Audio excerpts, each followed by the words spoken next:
শুরু করিতেছি মহান আল্লাহর নামে, যিনি পরম করুণাময় এবং অত্যন্ত দয়ালু। এত আশার মাঝেও আমার কাছে মনে হয়েছে যে আবার অনেক পিছাই গেলাম আমরা। আমার কাছে মনে হয়েছে যে মোড়ার উপর খরার ঘা। আপনারা খেয়াল করে দেখেন, এইটা হচ্ছে কি সুনামগঞ্জের রাস্তা। রাস্তার পাশে আমরা দাঁড়াই আছি। তাও ত্রাণ নিয়ে আসছিলাম, আইসা দেখি পুরা রাস্তা বন্ধ হয়ে গেছে। এখন আল্লাহ মাহবুদ জানে যে খাবার যদি পৌঁছাইতে না পারি সুনামগঞ্জে, এখন রাস্তাতে যাওয়ারও কোনো উপায় নাই।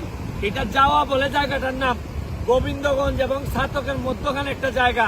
এখন আমরা এখানে এসে পুরা ত্রাণ নিয়ে আটকাই আছি এবং আমাদের ত্রাণ আটকাইছে, অসুবিধা নাই, কিন্তু খাদ্য সামগ্রী যাওয়ার কোনো ব্যবস্থা নাই। একটা ট্রাক এইদিকে পড়ছে আর একটা ট্রাক এখানে পড়ার মতো অবস্থায় আছে, এরা আটকায় রাখছে। আপনারা এখন আমি চিন্তা করতেছি যে সরকারের সেরকম সহযোগিতা না হইলে এই রাস্তায় ক্লিয়ার করা যাবে না।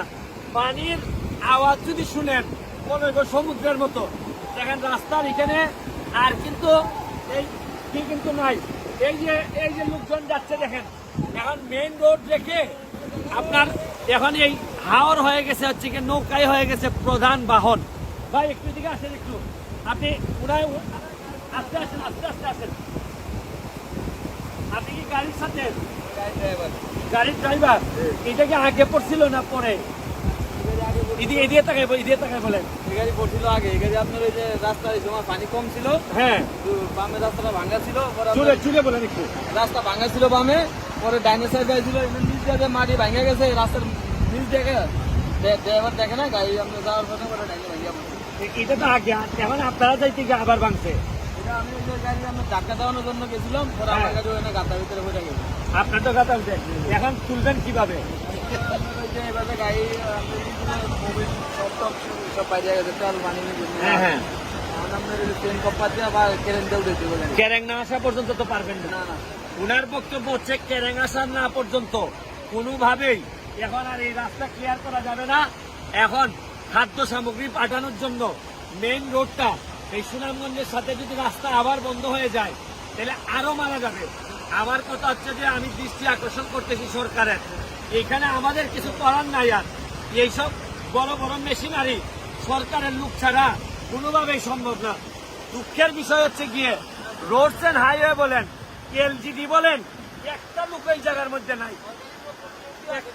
একটা লোক আসেন, সরকারের কোন লোক আছে? আজকে 5টা দিন ধরে এই জায়গায় হ্যাঁ, কেউ আজ জিগাইলো না ভাই এনে কি হয়েছে, আপনার কোনো সমস্যা হয়েছে কিনা। মানে কোন ডিপার্টমেন্টের কোন লোক নাই। কালকে দুজন আর্মি আইছিল, হ্যাঁ, আইসা দেখে গেছে। এই আর কোন সরকারের কোন লোক নাই। কোনো লোকজন আসো না। ওনার বক্তব্য হইল মাত্র 2 জন আর্মি আসছিলেন, দেখে গেছেন।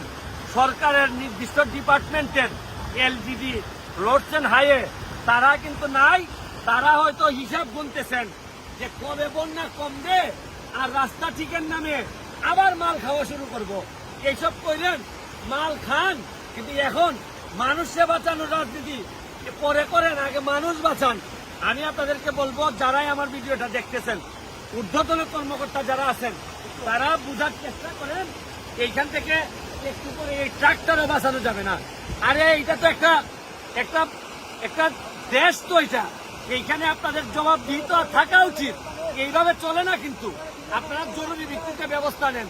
এই বলে বিদায় নিচ্ছি আজকের এই যাওয়া বাজার এই জায়গা থেকে। যাওয়া ভালো থাকেন, সুস্থ থাকেন।